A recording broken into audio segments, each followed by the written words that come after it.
नमस्कार सगळ्यांना. आजचा आपण कार्यक्रम थोडा वेगळ्या तऱ्हेनं करणार आहोत. हम्म. आता गुरुपौर्णिमा पण येत आहे. अ, तर थोड्या वेगळ्या तऱ्हेनं करू. भजन सुद्धा वेगळं निवडलं आहे. एक ही आपलं काय आहे, ही सद्गुरू रायाची गाडी चालू आहे समर्थांची. त्याच्यामध्ये लोक येतात, जातात. कोण कोणाला मजा येते, कोणाला नाही येत, कोणाला सजा वाटते, कोणाला मजा वाटते. तर बघा, चिन्मय मिशनचे त्यांना स्वामीजी अ, पुरुषोत्तमानंद नाव त्यांचं. त्यांना चिन्मयानंद त्यांना माझा माउथपीस असं म्हणत असत. आणि हे मी प्रेमाने शब्द बोलतोय बरं. असं रांगडं व्यक्तिमत्व होतं. बिनधास व्यक्तिमत्व होतं. हं, की असं सोफेस्टिकेटेड, खूप असं चांगल्या अर्थाने, असं नाही. मस्त मौजी होते. शेतकरी कुटुंबातनं आले होते आणि अत्यंत गोड गावरान गोडवा, अगदी म्हणजे फार वेगळंच आहे ते. तर ते एक भजन म्हणत असत. गुरु गुरुजींची गाडी चालली आहे त्याच्यावरती. हा. ते तुकडोजी महाराजांचं भजन आहे. पण ते आपण आता आज पुरुषोत्तमानंदांच्या आवाजात ऐकू. हम्म. तुम्हाला आवडेल. गाडी चालली चालली सद्गुरुरायाची हो गाडी चालली चालली सद्गुरुरायाची हो गाडी चालली चालली सद्गुरुरायाची. हे तिकीट मिळेना कोणाला ज्याची पूर्वजन्मीची पुण्य आहे बाबा, पूर्वजन्मीची पुण्य आहे. हो हो हो हो गाडी चालली चालली सद्गुरुरायाची हो गाडी चालली चालली सद्गुरुरायाची.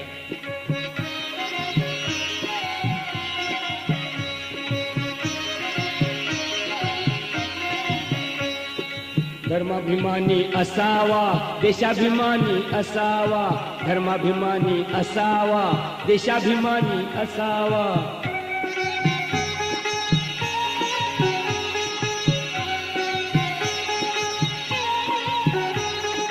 भक्तिवान तो असावा, नीतिवान तो असावा, भक्तिवान तो असावा, नीतिवान तो असावा.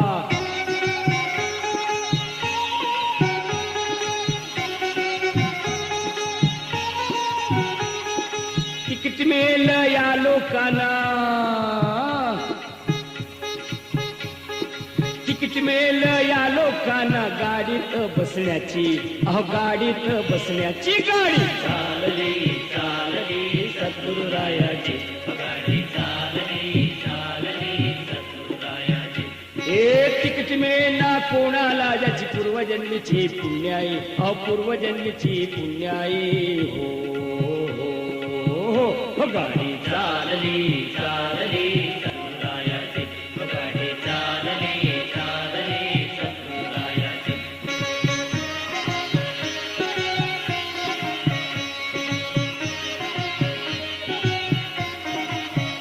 हे भ्रष्टाचारी नसावा, दुराचारी तो नसावा, भ्रष्टाचारी नसावा, दुराचारी तो नसावा.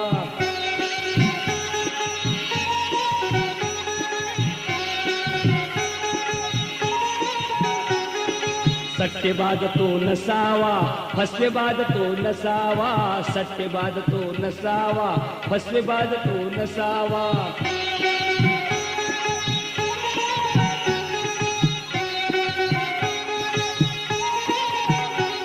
हे तिकीट मिळेना या लोकांना,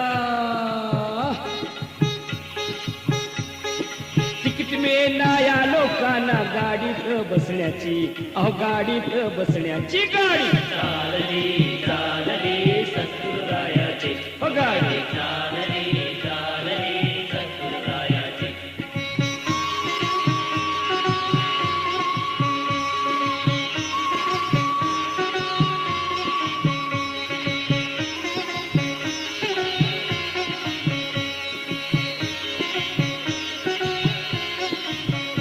हे भक्तिवान तो ज्ञानेश्वर पराक्रमी तो शिवाजी, भक्तिवान तो ज्ञानेश्वर पराक्रमी तो शिवाजी.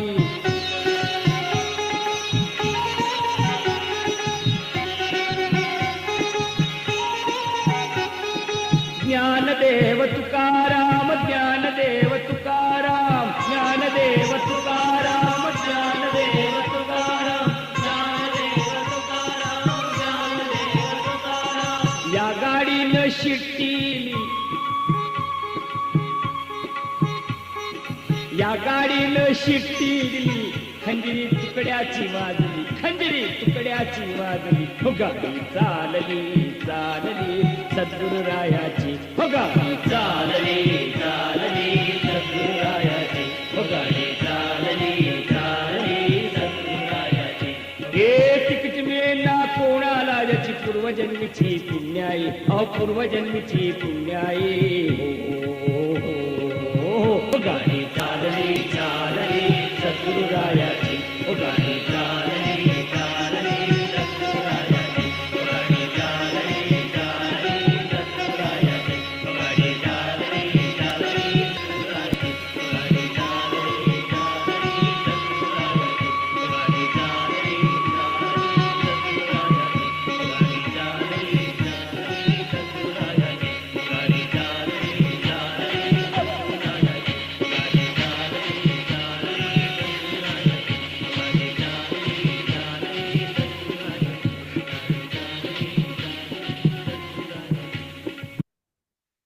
तुमच्यापैकी काही जणांनी हे गाणं त्यांच्याकडनं प्रत्यक्ष ऐकलं असेल. शोभाने ऐकलंय मला माहिती आहे. प्रत्यक्ष लाईव्ह, आणि ते सगळं साऊंड इफेक्ट सकट करायचे बरं का. ते फारच वेगळं व्यक्तिमत्व होतं. त्याच्यानंतर आणखीन आठवणी सांगणार, पण एकच आठवण सांगतो. इतकं मस्त होते एका शिबिरामध्ये. जिथे कुठे होतं तिथे ते फॅसिलिटी म्हणतात. सगळे लेक्चर झाले की नाही दिवसाची, की रात्री मग ती बुक करायला लागायची. आता त्यांनी बुक नव्हती केली. मग म्हणजे काय राहिलं असेल. तर ते म्हणले, स्वामीजी सत्संगाला आज रात्री बसायचं का?" "हां बसूया." नाही म्हणले, "बंद आहे." "काय हरकत नाही," म्हणे, "एवढी मोठी पुथई आहे." ते ते अकोला साईडचे होते. ते शब्द वेगळे वापरायचे ते विदर्भातले. पुथई इतकी छान आहे, चला आपण बसू गवतावर म्हणले. म्हणून गवतावर सतरंजी टाकली, बसले. आपल्याला काय करायचं आहे म्हणले. हॉल वगैरे. आहा, काही त्यांनी काय फारच. त्यांचं आणखीन एक नंतर आठवण सांगतो, पण आधी आता मारली प्रार्थना म्हणूया.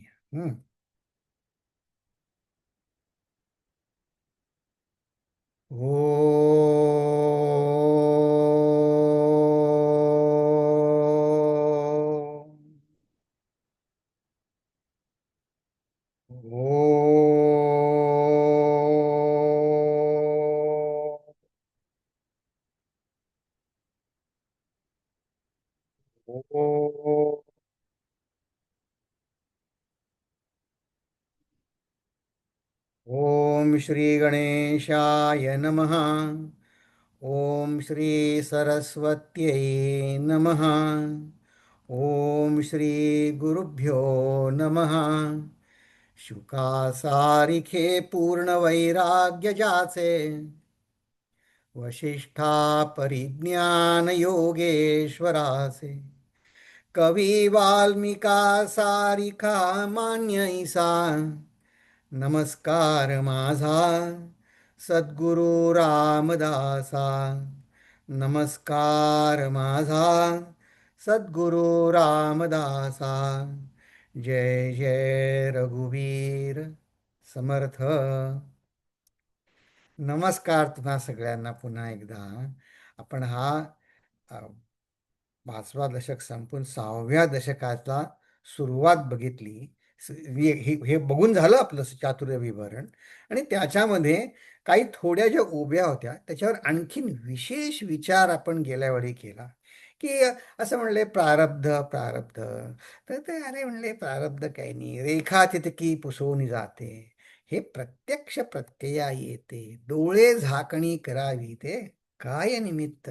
म्हणजे काय की समजा तुम्हाला तुमच्या प्रारब्धाने देहाचं दुःख भोगायला लागत असेल, पण त्याला माझी प्रतिक्रिया काय असायला पाहिजे हे संत सांगतात, हे आपल्या हातात आहे. ते आपल्या हातात आहे. नशिबाने परिस्थिती आता जशी येणार आहे, मग त्याला अनुरूप असं आपण बघा, हे गुलाबराव महाराजांचं ते स्वतःचा उल्लेख अ, ज्ञानेश्वर महाराजांची कन्या असा करत असत. त्यांच्या दिव्य चक्षुंनी जे त्यांनी बघितलं त्याचं उदाहरण आपण बघितलं बालपणाचं. अगदी अलीकडलं म्हणून आता ही टिंबरकेनचं उदाहरण बघितलं सेब्रियेचं. आणि तिच्याकडनं आपण कसं म्हणली ती, आता बघा त्या आईवडिलांची तुम्ही कल्पना केलीत का? 9 वर्षाची मुलगी, आता माझी मुलगी जन्मभर आता आंधळी राहील, किती त्यांचं हृदय हेलावलं असेल की नाही. पण आता तिनं बघा ती जगप्रसिद्ध झाली. तिची मोठी संस्था आहेत अजून त्या. हम्म, हम्म.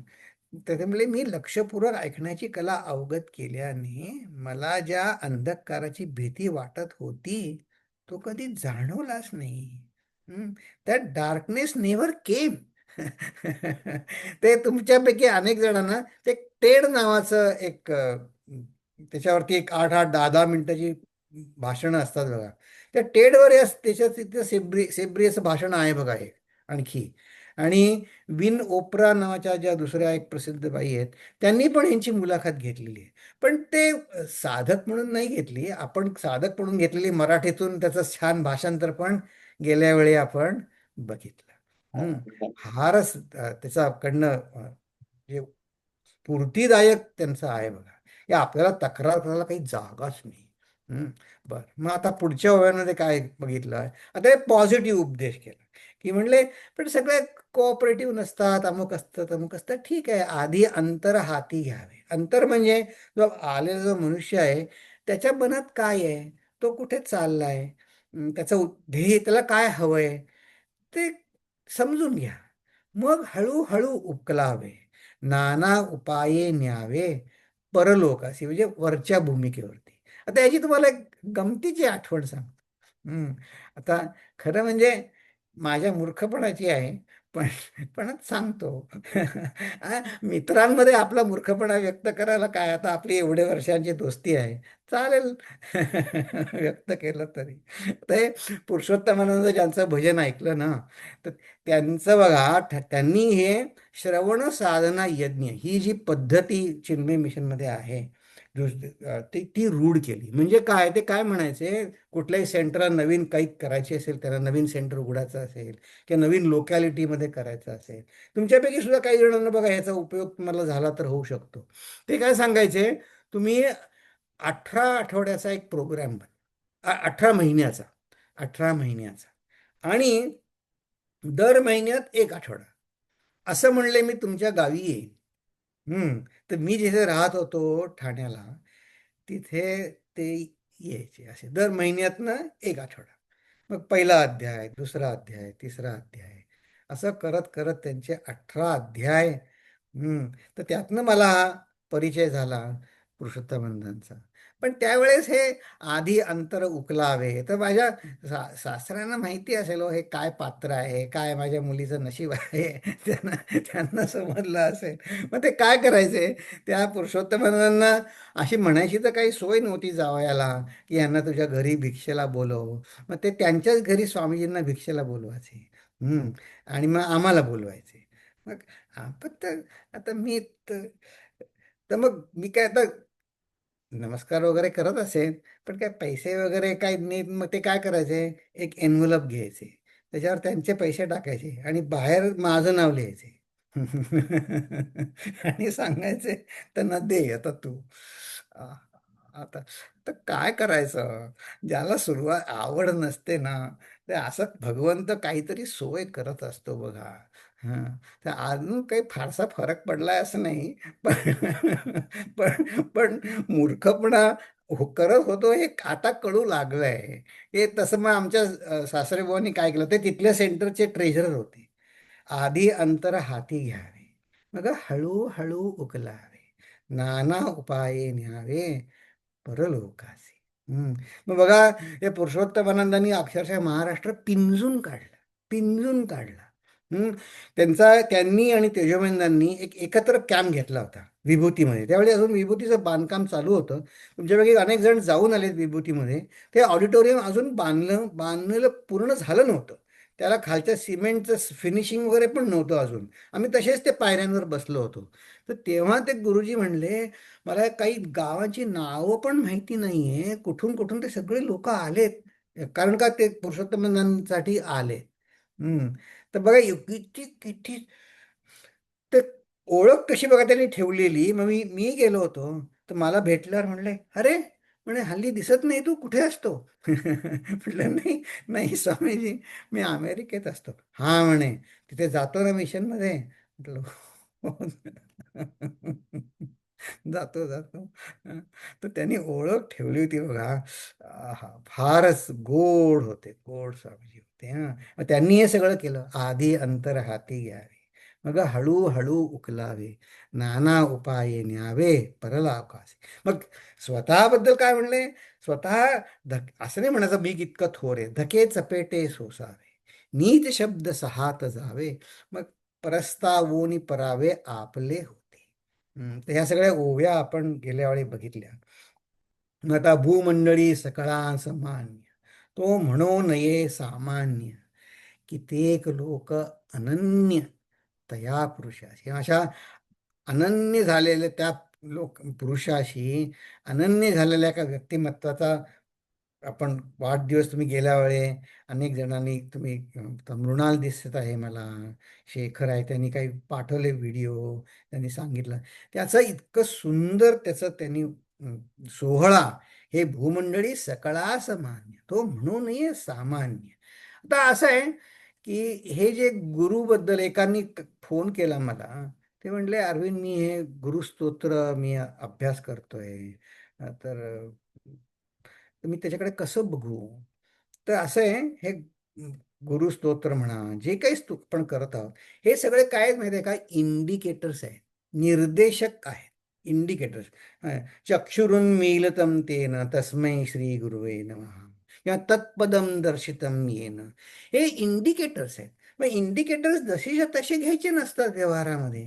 आता आपण कुठे प्रवासाला निघालोय आणि सांगितलं वॉशिंग्टन अशी पार्टी आहे हिअर, पण ती पार्टी म्हणजे काही वॉशिंग्टन नव्हे. त्या पार्टीवर जसा बाण लिहिलेला असतो, तिथनं प्रवास करायचा. तर गुरूंनी सांगितले त्या दिशेनं जायचं. आणि त्याचा मग इंडिकेटरचा आणखीन एक अर्थ काय होतो, की त्याचा सरळ सरळ जो अर्थ आहे तो नाही घ्यायचा. त्यातला इम्प्लाइड मिनिंग जो असतो, की ज्ञानचक्षु म्हणजे का कुठलं ज्ञान, की ज्ञानाने मी वरच्या भूमिकेला जायचं. मला आणखीन एक उदाहरण सांगतो. आता इथे आमचा समर कॅम्प चालू आहे ना, मग तिथे काही वेळेस आता ते डान्सची प्रॅक्टिस असते किंवा आणि काही काही असतं. तर मग ती छोटी मुलं 5-6 वर्षाची येतात बघायला. कोणी गेस्ट म्हणून येतात, कोणी म्हणलं आमच्या मुलीला आम्ही गेस्ट म्हणून पाठवू का बघायला. अं, तर आता छान काय अहो, हे 60-70 मुलं, 81 मुलं टू बी प्रिसाईज, 84, एक तालात हे सगळं गुरुस्तोत्र, मार्गबंधू स्तोत्र म्हणतात ना. डोळ्याचं पारणं फिटावं असं ते दृश्य असतं, ऑडिओ असतो. तर ती आली. पण तर गंमत अशी, आता ती 5 वर्षाची असेल, पण त्या दिवशी काय झालं, आमचा एअर कंडिशन वर्क होत नव्हतं. तर काय कमी वर्क होत असेल काहीतरी. ती आईला सारखी काय म्हणे, I am hurt, I am hurt. आता ते आई म्हणली, अगं ते ऐक ना समोर काय. त्या मुलीचं काही त्याच्याकडे मुळीच लक्ष नव्हतं. मग आता यातनं मी काय शिकलो? त्या मुलीचे धन्यवाद आहेत बघा, भगवंतानी मला ते माझ्यासमोर ते आणून दिलं. ती मी असं बाहेरच्या ह्यानी मी हे असं आहे ते तसं आहे. मग ते मुख्य देवाचं देव दर्शन देत आहेत तर खरी सगळ्या आजचा आता पुढच्या 7व्या समासाचा हाच विषय आहे. संबंध जगामध्ये वनस्पतींमध्ये भगवंत कसा बघायचा, हा तेच तर समर्थ सांगणार आहे. पण ते वनस्पती ती वनस्पती आहे ते आपल्याला पण कळतं. आपल्याला पण घरी गृहिणी कोथिंबीर आणली तर ती कोमेजू नये म्हणून त्याच्यावर ते पाण्याचा हापका मारून ठेवते. त्यासाठी दासबोध कशाला वाचायला पाहिजे? पण पण त्याच्यातनं अर्थ काय काढायचा, ते रामदास स्वामींकडनं शिकायचं. ती मुलगी काही मुळीच लक्ष देईना आईकडे. मग ते म्हणतात शेवटी ते कंटाळी आई तिला गाडीत घेऊन, ते मोठा मुलगा होता तो बसला, तो 11-12 वर्षाचा होता, तो बसला. ही छोटी मुलगी खूप ताईला त्रास देत होती. मग आई शेवटी बाहेर गेली. म्हणजे आली जरा वेळाने, अर्धा तासानी कार्यक्रम संपल्यावर. त्याला म्हटलं, कुठे कुठे होतात तुम्ही? नाही म्हणे, मी गाडीमध्ये गाडीमध्ये एसी ऑन करून आम्ही बसलो. आता काय करणार? आता असं आहे बा. ते त्या छोटी मुलगी ती आता तिला मी दुसऱ्या कशासाठी करत असेन? मी चहा मिळत नाही म्हणून मी अस्वस्थ होत असेन. काय विचारू नका. आपल्याला कुठलं तरी एक कारण पुरतं बघा मला, की चित्ताची शांती हरवायला एक कारण मिळतं. बरं, ते असू दे. तर ही सगळी चातुर्याची लक्षणं आहेत. काय? धके चपेटे सोसावे. हम्म. हळूहळू उकलावे अंतःकरणासी, ही ह्याला चातुर्य म्हटलंय. चातुर्य कशात आहे? काय वाटेल ते झालं तरी माझी साधना करायचा निश्चय, आणि मी साधना करणारासाठी जे मन लागतं ते मी त्याच्यामध्ये ढवळणार नाही, माझं मन खळबळ माजणार नाही. हे म्हणजे चातुर्य आहे बरं. हं. हे समर्थांचं चातुर्य लक्षण वेगळंच आहे. की आपण काय म्हणू, जगात स्मार्ट पाहिजे, असं तसं तसं नाही. काय वाटेल ते झालं तरी माझ्या मनाची शांती बिघडता नाही कामा. कोणाशी वादविवाद करायचा प्रसंग आला मनात, मी माझ्यापुरतं मीच म्हणतो हं, की मी म्हणलं पाहिजे की अरे अरविंद, तुला नंतर जप करायला बसायचं आहे ना, मग आता इथे वादावादीत शिरलास तर मग मन खळबळ होईल. त्यापेक्षा गप्प बस. बरेचदा ते नंतर लक्षात येतं माझ्या. पण कधी जेव्हा लक्षात येतं तेव्हा मला फायदा झालेला आहे.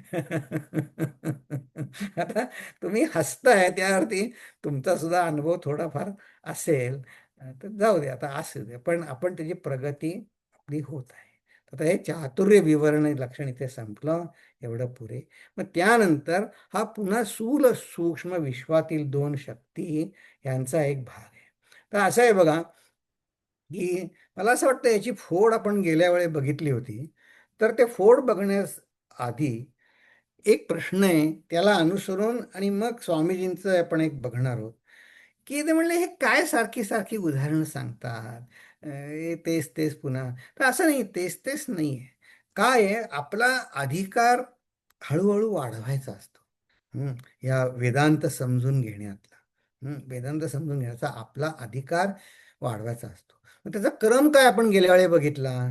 विवेक करायचा.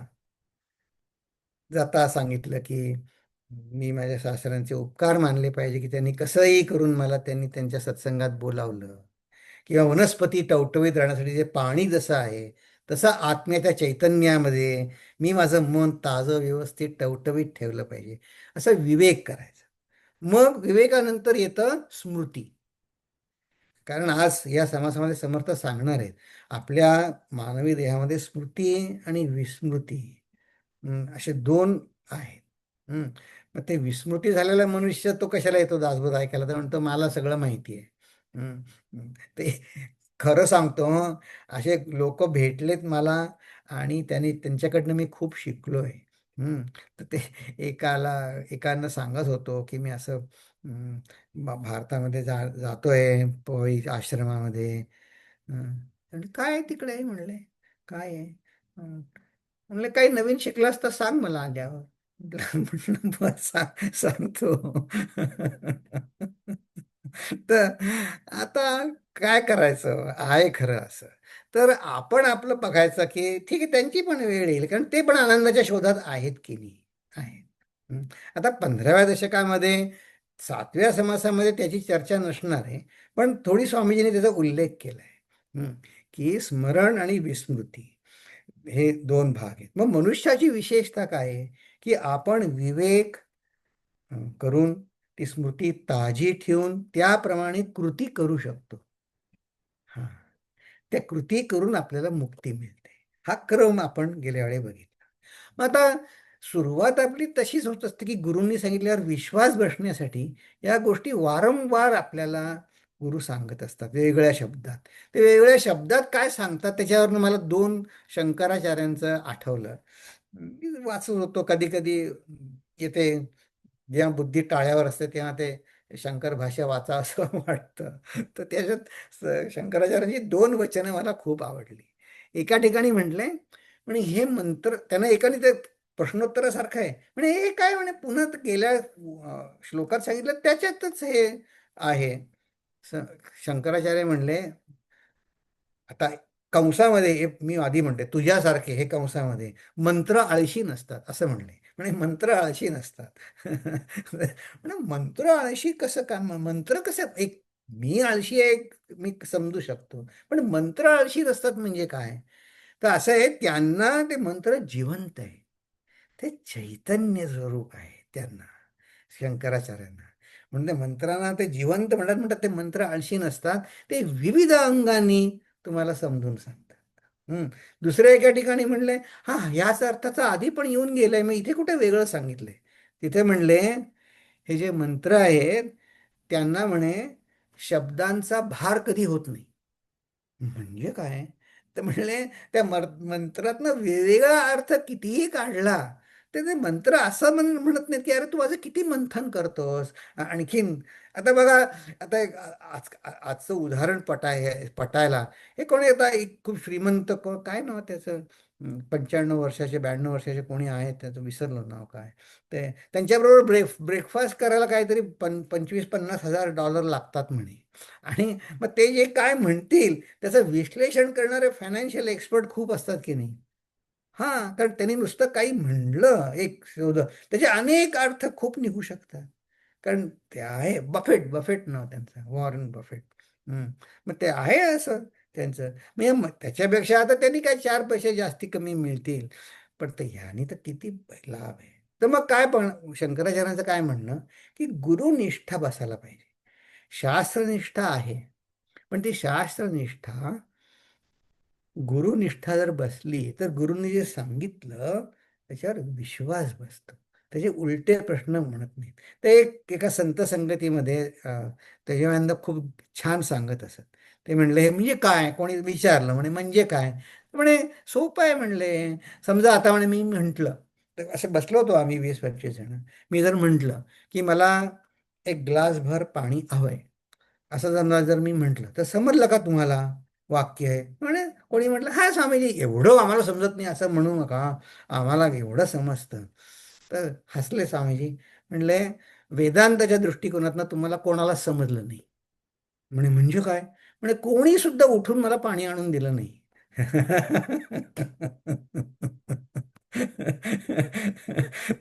ते याचा अर्थ काय, जे मंत्र समजला की त्याप्रमाणे कृती झाली पाहिजे ना. हं, ते तर समजला. हं. मग सुरू ते अगदी खूप वर्ष झाली त्याला, पण खूप लक्षात आहे बघा. की आता जे संस्कृत पंडित आहेत ते सांगतील ही 4थी विभक्ती आहे, 5वी आहे, अमुक आहे तमुक आहे, खूप त्याचं रसग्रहण छान आहे सगळं, पण त्याच्याप्रमाणे माझी कृती होते का, ते महत्वाचं आहे. ते मी व्याकरणाला नाव नाही ठेवते. ते व्याकरण जरूर आहे. व्याकरणातनं आणखीन एक विषयांतर करू का? हे व्याकरण पण मी मी मला व्याकरणात गोडी लावायचा मलाच प्रयत्न करतोय. हम्म. तर तर मी नोट्स घ्यायला सुरुवात केली आहे. तर व्याकरणाला गोडी कशी लागावी, मग त्या विभक्त्या वगैरे पाठ होत नाहीत हो आपल्या. आता या वयामध्ये कुठे पाठ होणार, ते नाही होत. पण इंटरेस्टिंग काही गोष्टी असतात. मग आता संस्कृत व्याकरणामध्ये तुमच्यापैकी अनेक जणांना माझ्यापेक्षा संस्कृत तुम्हाला पुष्कळाने येतही असेल, माफ करा मला. पण जी संस्कृतमधली जी क्रियापदं आहेत ना, ती काही परस्मैपदी असतात आणि काही आत्मनेपदी असतात. हम्म. तर अशी असतात. मग आता परस्मै म्हणजे काय? परमात्मा भगवान. आणि आत्म म्हणजे साधक कुठल्या लेवलला आहे? मी म्हणजे सध्या तर मी देहालाच मी समजतोय की नाही, साधक अवस्थेमध्ये. तर आत्मा म्हणजे मी म्हणतो मी माझा देह, माझं मन, हे म्हणजे मी. हं. मग आता मग अशी क्रियापदं आहेत, त्या क्रियापद त्याच्यावरनं कळतं की हे आत्मनिपदी त्याची आता आपण म्हणत होतो ना, कृती घडते का माझ्या हातनं. ती कृती आत्मनेपदाने असेल तर मग ते कळलं माझ्यासाठी आहे. आणि ते परस्मैपदी क्रियापद असलं तर ती भगवंतासाठी आहे. तर त्या ईशावास्य उपनिषदामध्ये एक वर्ग आहे, कुर्वन्नेवेह कर्माणि जिजीवशे. तुम्हाला अनेकांना माहिती असेल हा. म्हणजे कुर्वन हे जे कुर्वन ही जी विभक्ती आहे, तर काही क्रियापदं अशी आहेत की ती आत्मनेपदी पण चालतात आणि परस्मैपदी पण चालतात, उभयपदी चालतात. मग त्याचा तक्ता मिळतो. हे प्रथमा द्वितीया सगळ्या सप्तमीपर्यंत, आणि एक वचन, द्विवचन आणि बहुवचन, अशा त्याचे 8 त्रिक 24 त्याचे विभक्ती प्रत्यय आहेत त्याचे. म्हणजे कुर्वन जे आहे ते परस्मैपदी चालवलंय, हे त्याची जी रूप आहे त्याचं.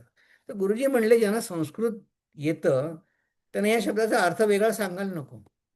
म्हणजे काय, की हे कुर्वन म्हणजे तुम्ही कसं जग, जिजीवशे शतगम सता, म्हणजे तुमचं 100 वर्ष आयुष्य देवाने दिलंय, ते तुम्ही कसं जगा, तर परमात्म्यासाठी सेवा करत जगा. हा, तेच जर म्हणे आत्मनेपदी त्याचं विभक्ती असती, तर तुम्ही स्वतःसाठी म्हणे ते सांगाल कशाला पाहिजे, आपण करतोच. पण परस्मयपदी ते वाक विभक्ती त्याची आहे. म्हटलं अरे वा, हे मस्त आहे. व्याकरणातनं आणखीन वेदांत पण शिकायला मिळतो. बरं, असं ते ते विषयांतर झालं. तर आपण आपल्या मूळ मुद्द्यावर येऊ. तर आपली गुरुवर जर श्रद्धा बसायला, त्याच्याप्रमाणे कृती झाली, तर ती दोन प्रकारे, दोन वेगवेगळ्या प्रकारे. एक, बरेच वेळा असं होतं, मी म्हणतो गुरूंपेक्षा मला जास्त समजतं, असं काय काही वेळी वाटतं, की आपण म्हणतो तुम्हाला कुठे हो, तुम्ही फक्त आश्रमात असता, बाहेरचं जग तुम्ही कुठे बघितलंय, काय काय काही असतात विचार मनामध्ये. ते त्या प्रकारे असतं त्याप्रमाणे. पण गुरु सांभाळून घेतात, ही एक लेवल झाली. पण दुसरी लेवल काय, असं गुरुनी आपल्यावर अपार कृपा केली, की जर पाठीमागे वळून बघताना कळलं की अरे, मी किती वेड्यासारखं वागत होतो आणि गुरुंनी मला सांभाळून घेतलं.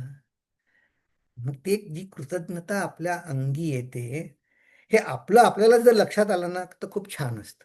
कारण दुसऱ्या कोणी सांगितलं ना, तर आपल्याला आवडत नाही. दुसऱ्या कोणी सांगितलं तर आपल्याला पण आपलं आपल्याला मनन करताना जाणवलं, की अरे, गुरूंचे आपल्यावर किती उपकार आहेत. मग आपलं आपण तर नाही नाही, आता मी नीट केलं पाहिजे. हां, असं माझंच मला जाणीव होते. तर या दोन लेवल गुरूंच्या, आणि मग ती आपल्यानं मग कधी कृतीतनं हे अनुभूती बाहेर पडेल. आता आपण अनुभूती शब्द सुद्धा वापरतो, तर व्याकरणाच्या दृष्टीने आपण आणखी एक बघूया का अनुभूती, म्हणजे त्याचा शब्दाचा अर्थ कळतो आपल्याला. अनु म्हणजे काय, अनु म्हणजे दोन चार अर्थ आहे. अनु म्हणजे त्याच्या मागोमाग जाणे, क्रमाने, अनुक्रमणिका असते की नाही पुस्तकाला. अनु म्हणजे मागे मागे. अनु म्हणजे सगळ्या बाजूनी. तुम्ही तुमच्यापैकी ज्यांनी तत्वबोध वाचलं असेल, त्याच्यामध्ये एक आहेत अनुबंध चतुष्टय, सगळ्या बाजूनी विचार करायचा. त्याला म्हणतात सगळ्या बाजू. मग आता गुरूंनी सांगितल्याप्रमाणे मी वागणूक केली, की त्याला समर्थ प्रत्यय म्हणतात. की मग त्याप्रमाणे भूती, म्हणजे घडणे. भूती म्हणजे काय, जे घडत जातं ते. मग त्या उपदेशाप्रमाणे माझं जर वर्तन होऊ लागलं, तर त्याप्रमाणे जे मला अनुभव येतात, त्याला अनुभूती म्हणतात. हा, गुरूंनी सांगितलं या ठिकाणी तू चिडू नकोस, तू शांत राहा. मग नंतर कळतं, हा बरोबर आहे, काही जास्ती रागवण्याची काही गरज नव्हती, नाही रागवलो, थँक्यू भगवान. हा, मग ती अनुभूती आली. अनुभूती म्हणजे असं काही कोणता प्रकाश दिसेल वगैरे असं नाही समजायचं. गुरूंच्या वागणुकीनी माझी साधना पक्की झाली का, मग ती आपल्यासाठी अनुभूतीच आहे. मग ही अनुभूती झाली की आपलाच विश्वास दृढ होतो. मग ते कधी साधनेच्या रूपात प्रगट होतो दृढ झालेलं, कधी काव्य स्फूर्त, कधी काही वेगळ्या तऱ्हेनं बाहेर येते ती अनुभूती. तर अशा या दोन गोष्टी ज्या आहेत, की आपल्याला अनुभूती यायला, एक म्हणजे गुरु आपल्या नकळत आपल्याला सांभाळतात. तर आता गुरुपौर्णिमेबद्दल बघा, हा जो एपिसोड आहे, तो मी गुरुजींनी एक कीर्तन केलं होतं, त्या कीर्तनातला आहे. तुमच्या पैकी काही जणांनी ऐकला असेल, पण आता काय, पुन्हा ऐका, आता काय करायचं. आता पुन्हा ऐका. मी ते किती वेळा ऐकलं तरी आपलं समाधान होत नाही बघा, खूप छान आहे. ते पहिली एक आहे, ते गोष्ट सांगतात शिष्याची. असा याचा होता माझ्यासारखा मूर्ख शिष्य, मग त्याला गुरूंनी कसं त्यातनं वाचवलं, त्याची गोष्ट आहे. आणि त्यानंतर मग त्या शिष्याला जणू अनुभूती झाली. मग ते गुरुजींचं एक भजन आहे, ते स्वतः सांगणार आहेत. 6 मिनिटाचं आहे, ते आपण बघूया. त्याचा, त्या भजनाच्या आधी अर्थ सांगतायत ते, त्या अनुभूती म्हणजे काय त्याचा. ते बघूया का? हं?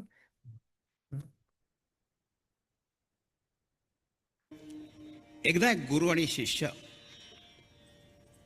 एका राज्यात गेले. त्याचं नाव होतं अंधेर नगरी. अंधेर नगरी. काय झालं की तो शिष्य होता, गेला बाजारात काही शिष्य असतात ना, साईट सीइंग पाहण्याची फार, साईट सीइंगची, गेला बाजारात आणि तरी काय पाहिलं काय की काही पदार्थ घ्यायचे असे 1 रुपयात, भाजी 1 रुपयात, मिठाई 1 रुपयात, एखाद सोन्याची चांदीची अंगठी घ्यायची 1 रुपया, 1 रुपया. तो म्हणाला हे तर फारच चांगलं राज्य आहे भाऊ. आपल्या गुरुनं म्हणाला आपण आता इथेच राहू. गुरु म्हणाले का? सब माल 1 रुपया, सगळं काही 1 रुपया. तर ते गुरु म्हणाले हे भयंकर राज्य आहे बरं का, अशा राज्यात मुळीच राहायचं नाही. तर इथं केव्हा काय काय होतं काही सांगता येत नाही इथे.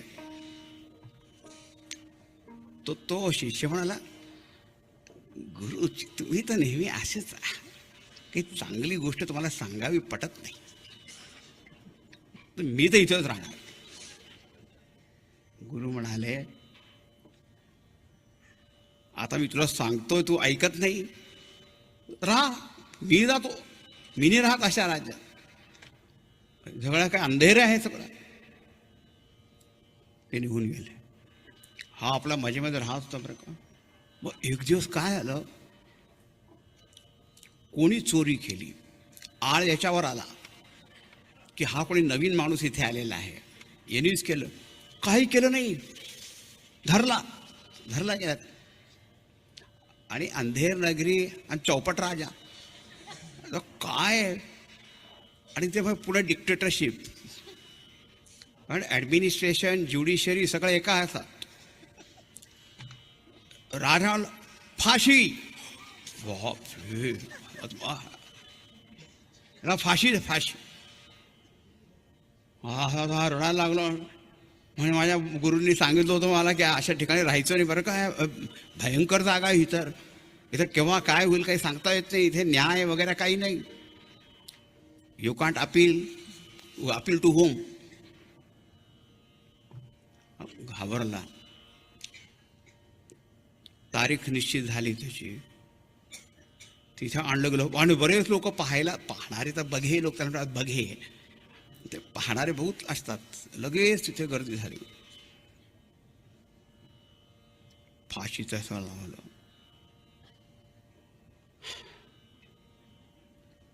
आता फाशी लावणार तितक्यात तिचे गुरु आले तिथे. आम्ही थांबा, याला फाशी देऊ नका, त्याच्याऐवजी मला द्या. तो शिष्य पण त्याच्या कानात काही सांगितलं त्याने, तू हे करू नको. आता काय झालं की सगळ्या लोकांना आश्चर्य वाटलं की एका माणसाची दुसरा आला आणि तो मरायला तयार. तो शिष्य म्हणतो नाही नाही नाही नाही, मला फाशी द्या. गुरु म्हणता नाही नाही मला फाशी द्या. सगळं काय आश्चर्य झालं. तो राजा आला म्हणजे महाराज पाय तर काय चाललंय इथे. तर राजाने विचारलं हे काय चाललंय, तुम्ही दोघं का मरू इच्छितात. गुरु म्हणाले महाराज आज वैकुंठ एकादशी आहे, आज जो मरेल तो वैकुंठात जाईल. राजा म्हणाला असं का, मग मी जातो फाशीला.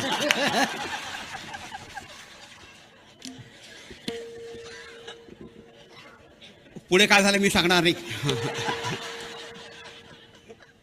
पण एक गोष्ट झाली ना, सद्गुरु सारिखा असता पाठीरा, सद्गुरु सारिखा असता पाठीरा, इतरांचा लेखा कोण करी, इतरांचा लेखा कोण करी.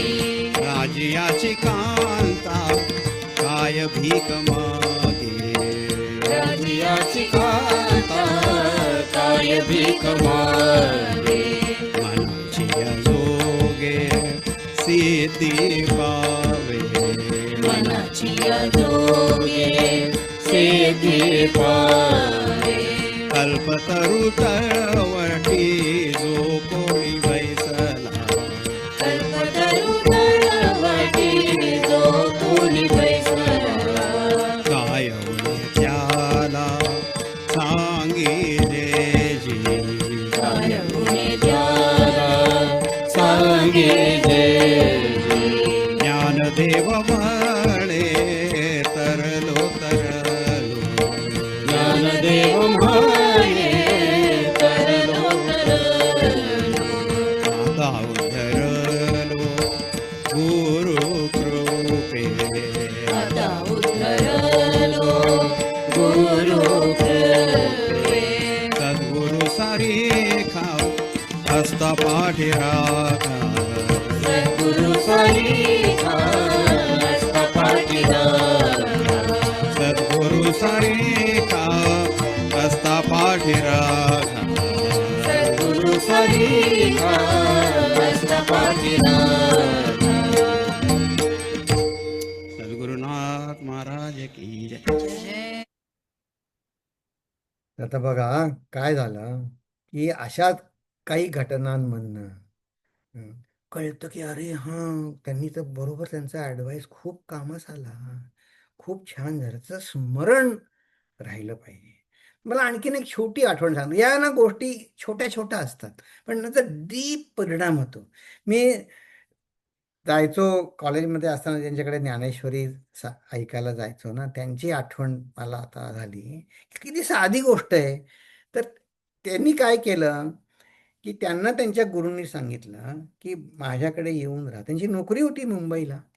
तर ते मालाडला त्या देवळामध्ये कृष्णबाग म्हणून तुमच्यापैकी काही जणांना माहितीही असेल, तिथे देऊळ आहे. त्याच्यामध्ये त्यांचे गुरु राहायचे. तर ते तळमजल्यावर राहायचे. मी गेलोय त्याच्यामध्ये, तिकडे अनेक वेळा गेलोय तिथे. आणि पहिल्या मजल्यावर त्यांचं 2.5 खोल्यांचं घर होतं. ते गुरुने सांगितलं तू इथे येऊन राहा. हं. मग आता झाली त्याला बरेच 9, 10, 15 वर्ष झाली. तर ते सांगत होते म्हणे अशी झाली गुरु होते. एकदा म्हणे गुरूंनी मला विचारलं, हे विवेक, स्मृती, कृती आणि मुक्ती हा क्रम सांगतोय मी. हं. गो गोष्टीमध्ये हरवून नका हरवून नाही जायचं. तर तर ते म्हणले की इतकं साध्या गोष्टी असतात ह्या गुरुच्या. तर म्हणे एकदा सत्संग चालू होता. गुरु म्हणले केशवराव कोण कोण असतं घरी तुमच्या? तर तर केशवराव म्हणले अरे म्हणे असं काय विचारताय? ते मी एवढे वर्ष इथे राहतोय आणि घरी कोण कोण असतं म्हणजे काय? तुम्ही सांगितलं पत्नी आहे, मुलगा आहे, असं आहे, तसं आहे, आणि कोण आहे, आणि कोण आहे? मग काय आणखीन कोण कोण येतं तुमच्याकडे? मग काय काय मोलकरीण येते. म्हणे कळे ना की काय असं का विचारतायत ते. मग म्हणे कुत्रा होता एक, ते सांगितलं मी कुत्रा ठेवला आहे, मग कुत्र्याचं सांगितलं. आणखीन कोण आहे म्हणले. मी म्हटलं आणखीन कोण नाही बघा. तर ते गुरु काय म्हणले, अरे मग मला स्थान नाही तुमच्या घरामध्ये? अरे, आहा. ते कसं आहे बघा की इतकं ते सूक्ष्म असतं आणि ते जाणीव करून देतात की त्यांचा अधिकार खूप मोठा होता. गुरूंचे सुद्धा मृदुभाषी होते. त्यांचे एक 2-3 ऑडिओ टेप उपलब्ध आहेत. पण ही त्यांनी सांगितलेली आठवण आहे ही. तर असं एक छोट्या छोट्या गोष्टी आपल्याला पटायला लागतं की हां असं आहे. तर तशी एक आता गुरुजींचा आता काल परवा 75वा वाढदिवस साजरा झाला ना. तर असाच एक मी आधी माझा पण खजिनाच शोधला. मी आपलं हे मृणालनी आणि शेखरनी मला पाठवले खरे फोटो वगैरे, पण मी आपलं जिभला चाटावा तसा तेव्हा नुसतं त्या फोटोवर माझा समाधान करून समाधान करून घेतलं. अं, ते जिभल्या चाटण्यावरनं एक अखंडानंद महाराजांची गोष्ट सांगतो. ते आज गोष्टी फार होत आहेत का, पण त्याला आपलं जी ममता प्रेम आहे ना ते संतांबरोबर कळतं. तर अखंडानंद कुठेतरी गुहेमध्ये असं जंगलात जाऊन ते ध्यान करायला त्यांनी सांगितलं होतं, ते करत होते. तर माकडं वगैरे पुष्कळ होती गावामध्ये. एक गाव मग तिथे लोक यायचे जत्रेला, मग ते कचरा टाकायचे सगळं. आता तसं आहे तसं त्यावेळी होतं. तर नदीकाठी बसले होते तिथे, मध्ये लोक यायचे, काही खायचे प्यायचे सगळं तिथे सोडून निघून जायचे. तर हे जेव्हा म्हटलं, मी मी आपला जप करत होतो, माझ्याकडे कोणाचं लक्ष नव्हतं. तर म्हणजे माझे डोळे उघडले, तर मी काय बघितलं, ही माकडं जी होती ती म्हणे एकमेकाचं तोंड जिभेनं चाटत होती. म्हटलं, असं काय? आज आज मी म्हणे माकडं जनरली म्हणे भांडतात, उड्या मारतात, हे करतात, ते करतात. हे काय असं काय होतंय? एकमेकाचे त्यांना व्हिस्कर्स असतात बघा, माकडांना सुद्धा. ती म्हणे चाटत होती जिभेने एकमेकाचं. मग मी जरा बघितलं, मला म्हणे कुतूहल झालं. मी बघितलं, त्यामुळे तिकडे पत्रावळींच्या कचऱ्यामध्ये त्या उत्तर प्रदेश साईडला एक, त्याला काय म्हणतात, एक मडक्यामध्ये ते दही म्हणा, दही मिष्टी म्हणा, काहीतरी एक त्याला काहीतरी नाव आहे त्या मडक्याला. हां. अं, अं, ते ते म्हणे ते मडकी सगळी टाकून गेले होते तिथे. पण ते माकडांचं तोंड काही त्या मडक्यात जात नव्हतं. पण ते माकडं तोंडात त्यांना गेली की त्यांच्या मिशांना सगळं ते गोड दही लागायचं. आणि ती माकडं एकमेकाचं एक ते खात होते असे. आ, तर आपलं एकमेकाचं प्रेम ते अखंडानंद लिहिले त्यांच्या आठवणीमध्ये. हे आपलं प्रेम असं कारण निमित्ताने भगवंतानी माझ्या मनाप्रमाणे काही केलं असं, तर असं आहे म्हणे, असं नसावं. असं मी अखंडानंद मी शिकलो म्हणे त्यातनं, की असं नसावं. हम्म, हम्म. या तर ठीक आहे. तर मी माझ्या ह्याच्यामध्ये शोध घेतला, तर काही 3-4 वर्षापूर्वी कधीतरी गुरुजींचा वाढदिवस झाला. तेव्हा त्यांनी त्यांचं मनोगत, त्यावेळेस ते ब्रह्मचारी कोर्स शिकवत होते पवईला. तर त्या कोर्सचा ढाचा बिघडवून न देता एक त्यांना प्रवचन केलं. विशेष.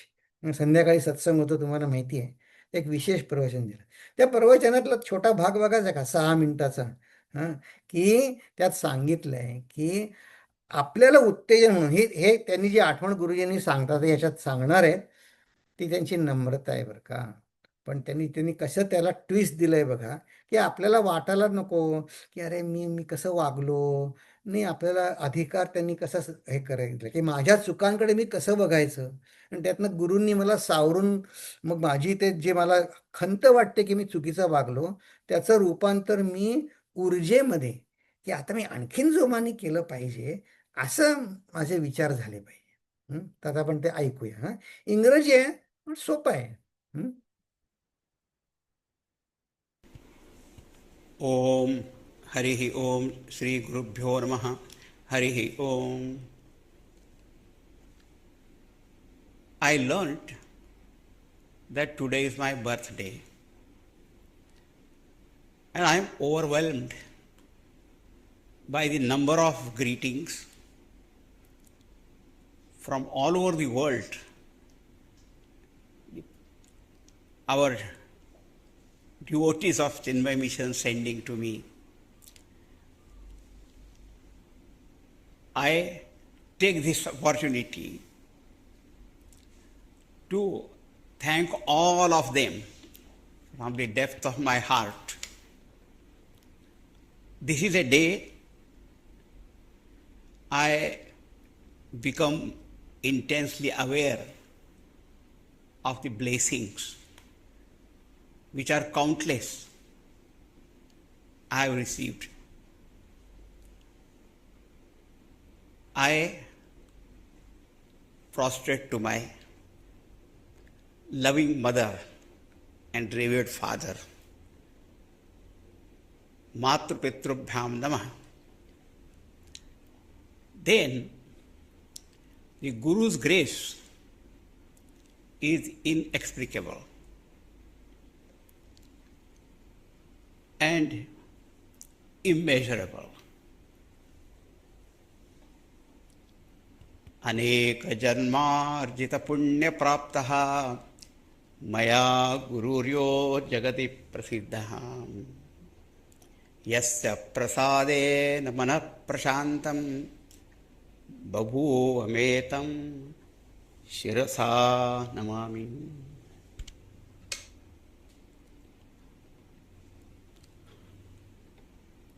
Now, you have greeted me, still continue to greet me, and send your gifts. Generally, it is said when you receive a gift, you also have to give what they call return gift. I thought, what can I say? What I can do? The best thing is to sing the glory of the Lord. That is my return gift to you. I remember there was a time when my young mind was influenced by some negative thoughts regarding the Lord and saints and religious scriptures. But my Bhagwan Sri Ramji showered his grace even at that time, because he is the very embodiment of causeless compassion. And therefore,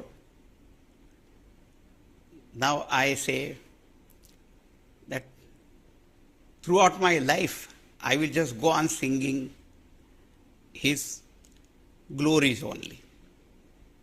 I feel blessed. धन्य धन्य अति धन्य मैं पाकर कृपा महान, लिया प्रभु ने शरण में अपनी, दिया चरण में स्थान. I had not done any noble, great, virtuous deeds, positively. On the other hand, criticized. But the Lord forgot everything. रहती न प्रभु चित चूक किए की.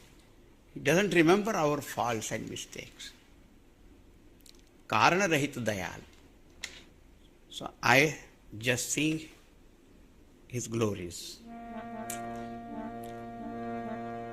धन्य धन्य अति धन्य मैं पाकर कृपा महान. धन्य धन्य अति धन्य मैं पाकर कृपा महान. लिया प्रभु ने शरण में अपनी, दिया चरण में स्थान. लिया प्रभु ने शरण में अपनी, दिया चरण में स्थान.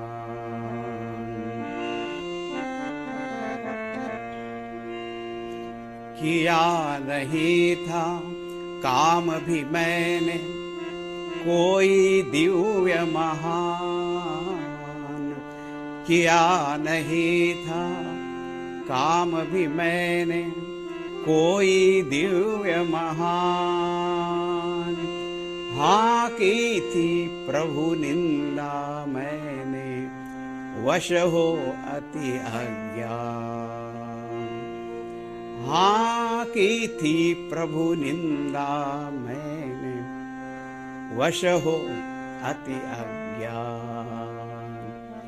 भुला दिया प्रभु ने उसको भी, कारण रहित दया. भुला दिया प्रभु ने उसको भी, कारण रहित दया. करता रहूंगा अब जीवन भर राम का मैं गुणगान.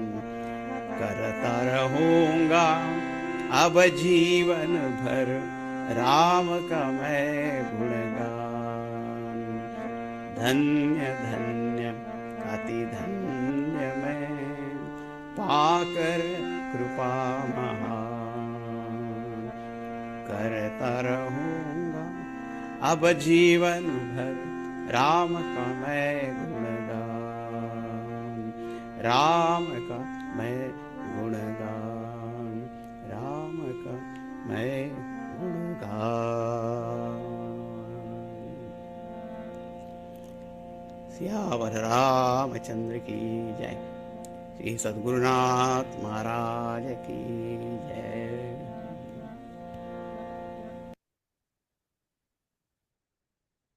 आय थिंक थांबण्यासाठी ही वेळ योग्य आहे.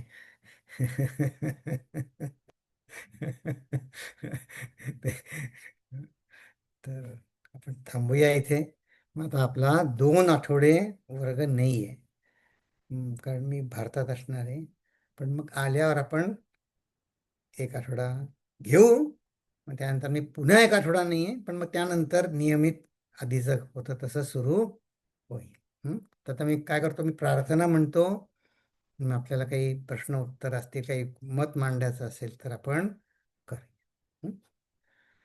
ओम पूर्णमद पूर्णमिदं पूर्णात् पूर्णमुदच्यते पूर्णस्य पूर्णमादाय पूर्णमेवावशिष्यते.